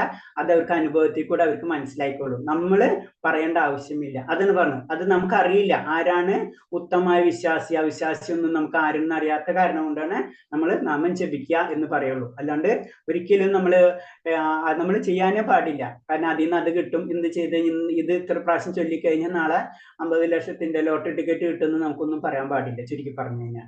അപ്പൊ അങ്ങനെ നമ്മൾ വെറുതെ കാര്യങ്ങൾ സംസാരിക്കരുത് എന്നാ പറഞ്ഞത്. ഒരു ദിവ്യനാമ മഹാത്മ്യങ്ങൾ മനസ്സിലാക്കിയിട്ടും പൂർണ്ണ വിശ്വാസമില്ലാതെ വീണ്ടും ഭൗതിക ആസക്തി പുലർത്തുന്നതും അശ്രദ്ധമായി നാമം ജപിക്കുന്ന അപരാധമാണ്. നമുക്കിത് ശരിക്കും മനസ്സിലാക്കിയിട്ടും ഭഗവാന്റെ നാമത്തെ പറ്റി നമുക്ക് മനസ്സിലാക്കിയിട്ടും വീണ്ടും നമുക്കത് പൂർണ്ണത വരാതിരിക്കുന്ന ഒരവസ്ഥ, വീണ്ടും ഭൗതികത ആസക്തി പുലർത്തുക, അശ്രദ്ധമായി നാമം ജപിക്കുക, ഇതൊക്കെ അപരാധമാണ്. ഇതൊക്കെ ഈ 10 അപരാധത്തില് വരുന്നതാണ് ഇതൊക്കെ. അപ്പൊ നമ്മൾ ഇപ്പൊ തന്നെ നമുക്ക് ഇതിൽ തന്നെ സംശയങ്ങൾ വരും. അപ്പൊ നമുക്ക് പൂർണ്ണ വിശ്വാസം നമ്മളിൽ വന്നിട്ടില്ലല്ലോ, ശരിയായിരിക്കും, അത് കുഴപ്പമില്ല. അത് നമ്മളെ ഉള്ളിൽ വരുന്ന കാര്യമാണ്. നമ്മൾ തന്നെ അക്സെപ്റ്റ് ചെയ്യുന്നുണ്ട് എനിക്ക് അത് വന്നിട്ടില്ല എന്നുള്ളത്. ഞാൻ അതിനു വേണ്ടി പരിശ്രമിക്കുന്നുണ്ട്, അതിന്റെ അർത്ഥം മനസ്സിലായി. അതേപോലെ തന്നെ അശ്രദ്ധമായി നാമം ജപിക്കുന്ന അപരാധമാണ്. അതാണ് ഫസ്റ്റ് പറഞ്ഞ, ഫസ്റ്റ് അത് തന്നെ ആയിരിക്കും വരുന്നത്. അത് കഴിഞ്ഞിട്ട് പതുക്കെ അത് ശരിയായിരിക്കും. അപ്പൊ അങ്ങനത്തെ കാര്യങ്ങൾ നമ്മൾ വളരെയധികം മൈന്യൂട്ടായിട്ട് ശ്രദ്ധിക്കേണ്ട. പക്ഷെ ശരിക്കും അപരാധ കൂട്ടത്തിലാണ്. അതിന് അപരാധത്തിൽ നിന്ന് പിന്നെ അപരാധ മുക്തമായിട്ടുള്ള ഘട്ടത്തിലേക്ക് നമ്മളെ നാമജപം മാറണം എന്ന് പറയുന്നത്. അതൊക്കെ പതുക്കെ പറ്റുള്ളൂ. അതിനെപ്പറ്റി ആലോചിച്ച് നമ്മൾ കൂടുതൽ വിഷമിക്കേണ്ട. വൈഷ്ണവനാണെന്ന് അവകാശപ്പെടുന്ന ഓരോ ഭക്തനും ഇത്തരം അപരാധങ്ങൾക്കെതിരെ കരുതലോടിരിക്കണം. എങ്കിൽ മാത്രം അതിവേഗത്തിൽ തന്നെ പ്രതീക്ഷിക്കുന്ന വിജയം കൈവരൂ എന്ന് പറയുന്നത്. നമ്മള് എത്ര ഇങ്ങനത്തെ കാര്യങ്ങൾ വളരെ ശ്രദ്ധിച്ചു കഴിഞ്ഞാൽ നമ്മളെ സ്പീഡ് കൂടും, ഭക്തിയിലേക്കുള്ള സ്പീഡ് കൂടും. അല്ലെങ്കിൽ ഇതൊക്കെ എന്താ, നമ്മൾ പിടിച്ചിങ്ങനെ വലിച്ചുകൊണ്ടിരിക്കും, ബാക്കിലേക്ക് വലിക്കും. അപ്പൊ നമുക്കിത് മനസ്സിലാക്കി അതനുസരിച്ച് നമ്മൾ പ്രവർത്തിക്കുക. തെറ്റ് ഏതെന്ന് മനസ്സിലാക്കി കഴിഞ്ഞാൽ അതിനനുസരിച്ച് നമ്മൾ പ്രവർത്തിക്കാൻ ശ്രമിക്കുക. ഹരേ കൃഷ്ണ. ഇത്രയും പറഞ്ഞതില് ഓക്കെ, 2 പോയിന്റ്സ് ഉള്ളു മെയിൻ ആയിട്ടുള്ളതില്. ഇത് കഴിഞ്ഞു. വേറെ എന്തെങ്കിലും സംശയം ഉണ്ട് ഇതിൽ ഇത്രയും പറഞ്ഞതില്?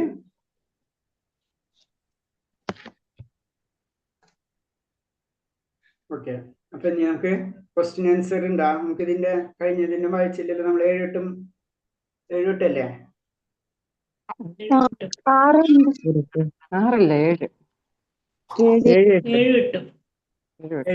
7 ഒന്ന് വായിച്ചു. ആരാ വായിക്കുന്നത്? 7 മിട്ടും.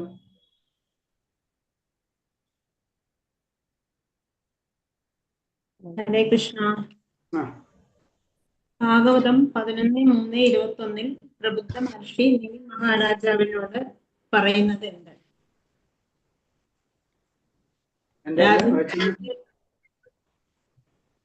രാജൻ, ഭൗതിക ലോകത്തെ സുഖമില്ലെന്നുള്ള സത്യം ഉറപ്പുവരുത്തുക. കഷ്ടപ്പാടുകൾ നിറഞ്ഞ മാതാജിയുടെ സൗണ്ട് കട്ടായി പോണുണ്ട്. മാതാജി ഒന്ന് വീഡിയോ ഓഫ് ചെയ്തിട്ട് പറഞ്ഞോളൂ.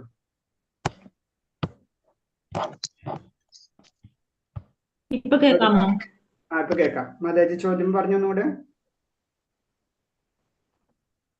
ഭാഗവതം 11:3-21 പ്രബുദ്ധ മഹർഷി നിമി മഹാരാജാവിനോട് പറയുന്നത് എന്ത്?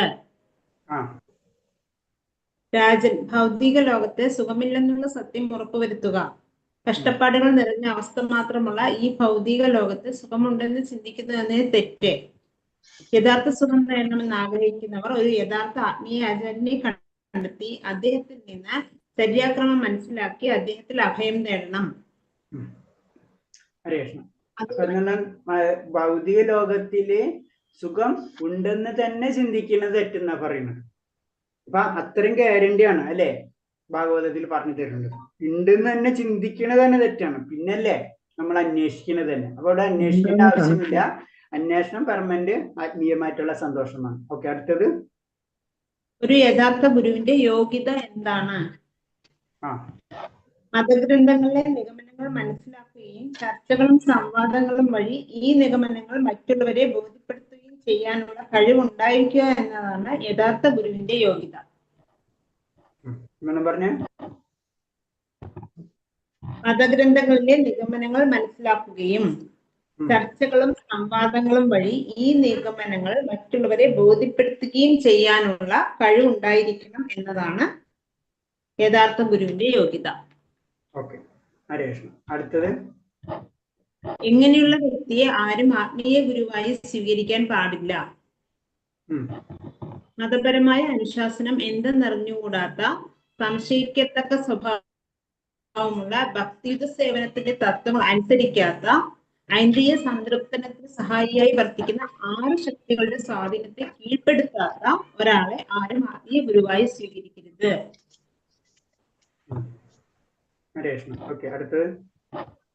ശ്രീമദ് ഭാഗവതം 11:7-27 ശ്രീകൃഷ്ണൻ ഉദ്ധവരോട് പറയുന്നത് എന്ത്?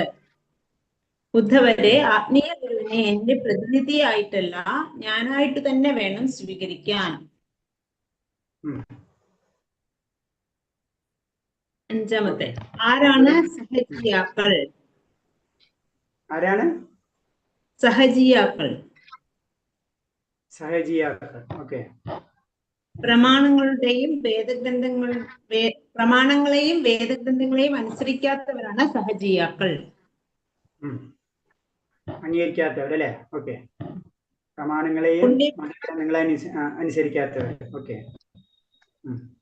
ഭൂമിയിലെ വാസം കൊണ്ട് എന്തെല്ലാം നേടാമെന്നാണ് സ്കന്ദപുരാണം പറയുന്നത്?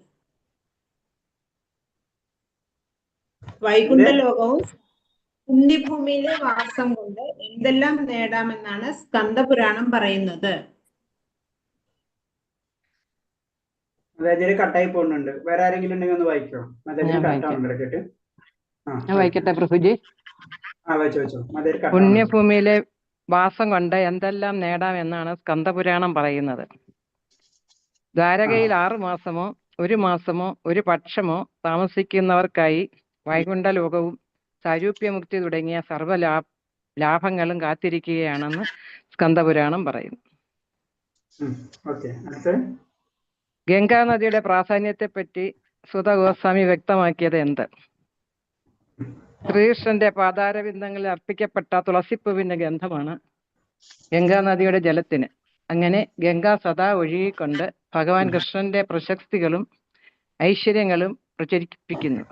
ഗംഗാജലം ഒഴുകിയെത്തുന്നിടത്തെല്ലാം എല്ലാ ജനങ്ങളും ബാഹ്യമായും ആന്തരികമായും പവിത്രീകരിക്കപ്പെടുന്നു. അപ്പൊ ഗംഗാ നദിയാണ് എല്ലാവരും പവിത്രീകരിക്കുന്നത്. അത് എവിടെ നിന്ന് വരുന്നത്? ഭഗവാന്റെ പാദങ്ങളിൽ നിന്ന് അല്ലേ? ആവശ്യം വേണ്ടത് മാത്രം സ്വീകരിക്കൽ എന്നതുകൊണ്ട് അർത്ഥമാക്കുന്നത് എന്ത്? അവശ്യം വേണ്ടത്. ഭക്തിത സേവനത്തിന്റെ തത്വങ്ങൾ നിഷേധിക്കരുതെന്നും തനിക്കാവുന്നതിൽ കൂടുതലായി ഭക്തി സേവനത്തിന്റെ തീരുമാനങ്ങളെ കൈക്കൊള്ളരുതെന്നുമാണ് ഈ പറഞ്ഞതിന്റെ സാരം. ആവശ്യത്തില് എന്നോട് പറഞ്ഞത് അവശ്യം വേണ്ടത് മാത്രം സ്വീകരിക്കൽ എന്നതുകൊണ്ട് അർത്ഥമാക്കുന്നത് എന്ത്? ഭക്തിയുത സേവനത്തിന്റെ തത്വങ്ങൾ നിഷേധിക്കരുതെന്നും തനിക്കാവുന്നതിൽ കൂടുതലായി ഭക്തി സേവനത്തിന്റെ തീരുമാനങ്ങളെ കൈക്കൊള്ളരുതെന്നുമാണ് ഈ പറഞ്ഞതിന്റെ സാരം.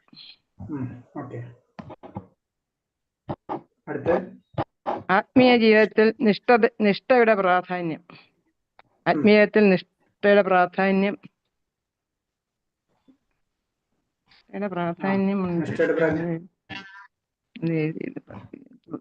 അറിയത്തില്ല. അത് കിട്ടിയിട്ടില്ല. അത് ഞാനത് എഴുതിയിട്ടില്ല. ആത്മീയ ജീവിതത്തിൽ നിഷ്ഠയുടെ പ്രാധാന്യം. ആത്മീയ ജീവിതത്തിൽ നിഷ്ഠയുടെ പ്രാധാന്യം. നിഷ്ഠയുടെ പ്രാധാന്യം അത് ഞാൻ എഴുതിയില്ല. എന്താ കാര്യം? ആരും എഴുതിയിട്ടില്ല പ്രഭുജി. എനിക്കും കിട്ടില്ല. ഈ പ്രതിദിനം അത് പ്രതിദിനം 16 മാല ആവശ്യങ്ങൾ പരമാവധി കുറയ്ക്കുകയും നാമജപം പോലുള്ള കർമ്മങ്ങൾ പരമാവധി ഹരേകൃഷ്ണ മന്ത്രം ജപിക്കുക നിർദ്ദേശിക്കാതെ പ്രാധാന്യമല്ല ചോദിച്ചിരിക്കുന്നത്. അല്ല ഞാൻ പറയാം, ജസ്റ്റ് ഒന്ന് പറയാം. അതായത് നിഷ്ഠ എന്ന് പറയുമ്പോൾ നമുക്കറിയാം അത് സ്ഥിരമായിട്ട് ചെയ്യേണ്ടതാണ് അല്ലെ. അതിനൊരു എക്സാമ്പിൾ പറയാം. പ്രഭുസ്വാമിനോട് ചോദിക്കുന്നുണ്ട്, പ്രഭുസ്വാമി നാമം ജപിക്കുമ്പോൾ 16 മാല ശരിക്കും കൗണ്ടർ വെച്ചിട്ട് കൗണ്ട് ചെയ്യും. അപ്പൊ അതെന്തിനാ ചോദിക്കുന്നത്? അപ്പൊ പ്രഭാസ്വാമി അടക്കം അങ്ങനെയാണ് ചെയ്തിരുന്നത്. അതായത് ഭഗവാനോടുള്ള കരാറ് പോലെ. അപ്പൊ അതായത് നമ്മൾ എന്തൊരു കാര്യം ചെയ്യുമ്പോഴും ഭഗവാന്റെ കാര്യം ചെയ്യണം, നമ്മൾ എത്ര ലെവൽ ഉയർന്നാലും അതിന് പ്രഭാസ്വാമിയുടെ എക്സാമ്പിൾ തന്നെ പറയണം. അത് നമ്മൾ കറക്റ്റ് കൗണ്ട് ഏത് രീതിയാണെങ്കിലും അത് കറക്റ്റായിട്ട് ചെയ്തിരിക്കണം. നിഷ്ഠകള് നമ്മളെ പരിപാലിച്ചിരിക്കണം. അതാണ് പറഞ്ഞത്. ഇപ്പൊ ഇവിടെ പറയുമ്പോൾ 108 മാല 16 മാല ജപിക്കണം എന്ന് വെച്ച് കഴിഞ്ഞാൽ 16 മാല നമ്മള് സമയം നോക്കിയിട്ട് ചിലര് അതൊന്നുമല്ല കാര്യം. അത് നമ്മള് ആ മാലയെ തന്നെ കറക്റ്റായിട്ട് ചെല്ലാം. അതേപോലെ തന്നെ കാര്യങ്ങൾ പൂജാകർമ്മങ്ങൾ ചെയ്യുന്നുണ്ടെങ്കിൽ അത് കറക്റ്റായിട്ട് ഏത് ടൈം എങ്ങനെയാണെന്ന് വെച്ചാൽ അത് അതേപോലെ തന്നെ ചെയ്യാം. അതിനെ നമ്മൾ തെറ്റിക്കരുത്. നിയമങ്ങള് നമുക്ക് പാലിക്കാനുള്ളതാണ്, അത് തെറ്റിക്കാനുള്ളതല്ല. അതാണ് നിഷ്ഠ കൊണ്ട് ഉദ്ദേശിക്കുന്നത്. ഓക്കെ, അടുത്ത്. അപ്പൊ എന്താ പ്രഭുവേണ്ടത്? നമ്മള് കൃത്യമായിട്ട് പ്രഭു അന്ന് പറഞ്ഞത് ഭഗവാനോടൊരു കരാർ നമുക്കുണ്ട്, അത് അനുസരിക്കണമെന്നാണ് പറഞ്ഞത്. കരാർ തന്നെയാണല്ലേ നമ്മളിപ്പോ ഭഗവാനോട് ഒരു കരാർ ചെയ്യുന്നതാണ്. നമ്മള് സ്ഥിരമായിട്ട് 4 മാല ചെയ്യാന്ന് പറഞ്ഞാൽ 4 മാല ചെയ്യുക. മനസ്സിലായ? അതെന്നാ കരാർ, അതെന്നാ നിഷ്ഠ. ആ നിഷ്ഠ പാലിച്ചേ പറ്റൂന്നുണ്ട് അതിനകത്ത്. ഓക്കെ, പ്രഭുജിയാണ് അടുത്ത വായിക്കാനോ? പ്രശാന്ത് പ്രഭു എന്താ പറഞ്ഞത്? പ്രശാന്ത് പ്രഭു നിഷാദ് പ്രഭു ചിട്ടയ പരിശീലനമാണ് നൈതികമായ ഭക്തി. ഏതാ പരിശീലനമാണ്? ഭക്തി പരിശീലിക്കാൻ ചിട്ടയായ പരിശീലനമാണ് ചിട്ട. അതാണ് കാര്യം. നിഷ്ഠയ്ക്കുള്ള പ്രാധാന്യം എന്നാ ചോദിച്ചിരിക്കുന്നത്. നിഷ്ഠയ്ക്കുള്ള പ്രാധാന്യം എന്ന് പറയുമ്പോൾ ഇത് തന്നെ. കാരണം നമ്മൾ അത് കറക്റ്റായിട്ട് പരിപാലിച്ചിരിക്കണം. നമുക്കൊരു റൂള് തന്നു കഴിഞ്ഞാൽ ആ റൂള് കറക്റ്റായിട്ട് ചെയ്യണം. എന്നാലേ നമ്മൾ അതിലേക്ക് ഉയരാൻ കഴിയുള്ളൂ. ഉണ്ട് ഇതിനകത്ത്, പുസ്തകത്തിനകത്തുണ്ട് ഇത്. ഞാൻ എന്തോ അത് എഴുതിയിട്ടില്ല. എന്താ കാര്യം? അടുത്ത വായിക്കട്ടെ. ഉപവാസ ദിവസം ചെയ്യാവുന്ന ഏറ്റവും നല്ല കാര്യം എന്താണ്? ഉപവാസ ദിവസം ചെയ്യാവുന്ന ഏറ്റവും നല്ല കാര്യം എന്താണ്? ഗോവിന്ദ സ്മരണവും തിരുനാമ ജപവും. ഒരു ഭക്തന്റെ പൂർവ്വപാപങ്ങളുടെ ശക്തി കുറയ്ക്കാൻ സഹായിക്കുന്നത് എന്തല്ല? ഭക്തന്മാർ തുളസിച്ചെടിക്കും നെല്ലിവൃക്ഷത്തിനും വെള്ളം ഒഴിക്കണമെന്ന് സ്കന്ദപുരാണം നിർദ്ദേശിക്കുന്നു. വൈഷ്ണവരെ പ്രണമിക്കുകയും അവന്റെ ധ്യാനിക്കുകയും വേണം. ഇതെല്ലാം പൂർവ്വപാപങ്ങളുടെ ശക്തി കുറയ്ക്കാൻ ഭക്തനെ സഹായിക്കും. തുളസിച്ചെടിക്കും നെല്ലിവൃക്ഷത്തിനൊക്കെ വെള്ളം ഒഴിക്കണം അല്ലേ? വൈഷ്ണവരെ പ്രണമിക്കുക. ഓക്കെ, അടുത്തത്. ഭക്തിശൂന്യതയിലെ 2 തരക്കാർ ആരല്ല? ഒന്ന്, കൃഷ്ണന്റെ സർവേശ്വരത്തെ എതിർക്കുന്നവരാണ് ഒരു വിഭാഗം. മറ്റേത് തികഞ്ഞ ഭൗതികവാദികളും. ഒന്നും ഭഗവാന്റെ സർവേശ്വരത്തെ എതിർക്കുന്നവർ. കാത്യായന സംഹിതയിൽ പറയുന്നത് എന്ത്? ഭഗവാന്റെ സർവാധീശത്തെ എന്നും നിഷേധിക്കുന്ന ഭക്തിഹീനന്മാരുമായി സഹവസിക്കുന്നതിനേക്കാൾ ഭേദം കാരാഗ്രഹത്തിലോ ജ്വലിക്കുന്ന അഗ്നികുണ്ഡത്തിലോ കഴിയുകയാണ് എന്ന് കാത്യായന സംഹിത പറയുന്നു. എങ്ങനെയുള്ളവരെ എല്ലാം ഭക്തന്മാരുടെ കൂട്ടത്തിൽ പരിഗണിക്കുന്നില്ല. ഏതെങ്കിലും ഭൗതിക ലാഭം ഉദ്ദേശിച്ച് അവർ ദേവന്മാരുടെ ഉത്തമ ഭക്തരാണെങ്കിൽ കൂടി അവരെ ഭക്തിഹീനരായാണ് കണക്കാക്കപ്പെടുന്നത്. ഭക്തന്മാരുടെ കൂട്ടത്തിൽ അവരെ പരിഗണിക്കുകയില്ല. ഒരു സെക്കൻഡ് മാത്രം ഞാനൊന്ന് മ്യൂട്ട് ചെയ്തോട്ടെ. ഒരു സെക്കൻഡ്, പലരും സംസാരിച്ചുകൊണ്ടിരിക്കുന്നത്. ഒരു സെക്കൻഡ്. ഓക്കെ, നീ പറഞ്ഞോളൂ രമമാതാജി. മ്യൂട്ട് ചെയ്തിട്ട് പറയും. ഭഗവത്ഗീതയിൽ ഭഗവാനെ ആരാധിക്കുന്നവരെ കുറിച്ചും ദേവോപാസകരെ കുറിച്ച് എന്താണ് പറയുന്നത്? ഭഗവത്ഗീതയിൽ ഭഗവാനെ ആരാധിക്കുന്നവരെ കുറിച്ചും ദേവന്മാരെ ഉപാസിക്കുന്നവരെ കുറിച്ചും എന്താണ് പറയുന്നത്? ദേവന്മാരെ ആരാധിക്കുന്നവർ ആത്യന്തികമായി എത്തുന്നത് ദേവലോകത്ത് മാത്രമായിരിക്കുമെന്നും ഭഗവാനെ ആരാധിക്കുന്നവർ ഭഗവത് ധാമത്തിൽ എത്തുന്നുവെന്നും ഭഗവത്ഗീത പറയുന്നു. ഭഗവാന്റെ കൂടെ ജീവിക്കുന്നു. ഇതിനകത്ത് ഇങ്ങനെ എഴുതിയിരിക്കുന്നത് എന്ന് വെച്ചാൽ ദേവന്മാരെ പൂജിക്കുന്നവരെ യഥാർത്ഥത്തിൽ ഗീത അംഗീകരിക്കുന്നില്ലെന്നർത്ഥം. അടുത്തത് 16 ശ്രീമദ് ഭാഗവത 7:13-8 എന്താണ് പറയുന്നത്? ഉം. യുധിഷ്ഠിർ മഹാരാജാവുമായി സമൂഹത്തിലെ വിവിധ തലത്തിലുള്ളവരുടെ ധർമ്മങ്ങളെ കുറിച്ചുള്ള ചർച്ചയിൽ നാരദ മുനി സന്യാസികളെ സംബന്ധിക്കുന്ന ചടങ്ങുകളെ കുറിച്ച് ഭഗവത്ഗീത 7:13-8 ഇങ്ങനെ പറയുന്നു: സന്യാസം സ്വീകരിച്ച ആൾ അയോഗ്യരെ ശിഷ്യന്മാരായി സ്വീകരിക്കരുത്. യഥാർത്ഥത്തിൽ കൃഷ്ണാവബോധം അന്വേഷിച്ചെത്തിയവനാണോ ശിഷ്യത്വം തേടി വരുന്നതെന്ന് സന്യാസി അയാളെ പരീക്ഷിച്ചറിയണം. അതല്ല ലക്ഷ്യമെങ്കിൽ അയാളെ സ്വീകരിക്കരുത്. കാരണം ശിഷ്യന്മാരെ സ്വീകരിക്കുന്നതിൽ തന്നെ പല കാര്യങ്ങളും പറഞ്ഞിരിക്കുകയാണ്. അതായത് ഭക്തി ആഗ്രഹമുള്ളവർക്കോ ഭക്തി കൊടുക്കാൻ പാടുണ്ട്. വളരെ സിമ്പിൾ ആയിട്ട്. ഹരേഷ്ണ.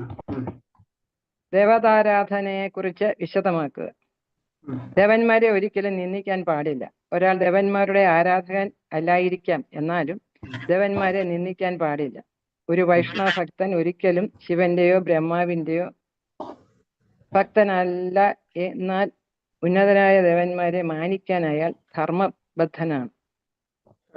ദേവനെ ആരാധിക്കുക എന്നുള്ളത് അല്ലെ. അതായത് അവർ അറ്റ്ലീസ്റ്റ് നിന്ദിക്കാൻ പാടില്ല. നമ്മൾ അവരെ മാനിക്കുകയൊക്കെ ചെയ്യാം, പക്ഷെ ഒരിക്കലും നിന്ദിക്കുക എന്നുള്ള ചിന്താഗതി ഒരിക്കലും നമ്മളെ സൈഡിൽ നിന്ന് ഉണ്ടാവാൻ പാടില്ല ഭക്തന്മാർക്ക്.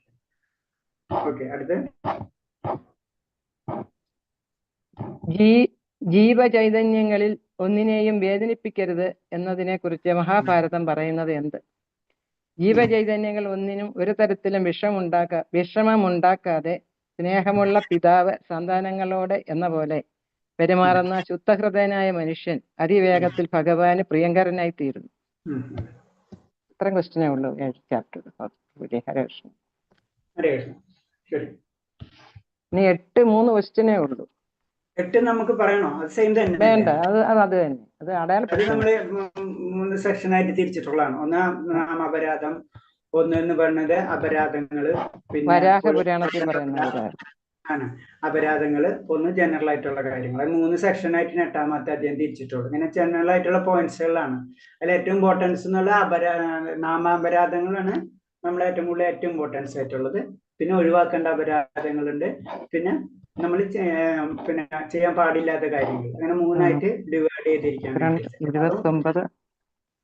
ഭക്തിപരമായിട്ടുള്ള കാര്യങ്ങൾ ചെയ്യുമ്പോൾ നമ്മൾ ശ്രദ്ധിക്കേണ്ട കാര്യങ്ങൾ, ജനറൽ ആയിട്ടുള്ള കാര്യങ്ങൾ മാത്രമാണ് 8ാം അധ്യായത്തിൽ നമുക്ക് പറഞ്ഞു തരുന്നത്. ഇത് പറഞ്ഞതിൽ വല്ല സംശയം ഉണ്ടോ?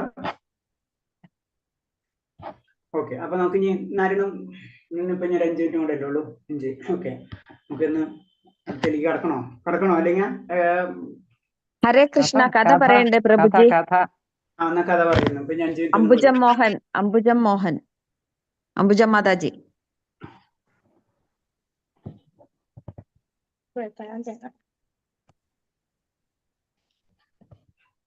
ഞാനൊന്ന് ലൈവോ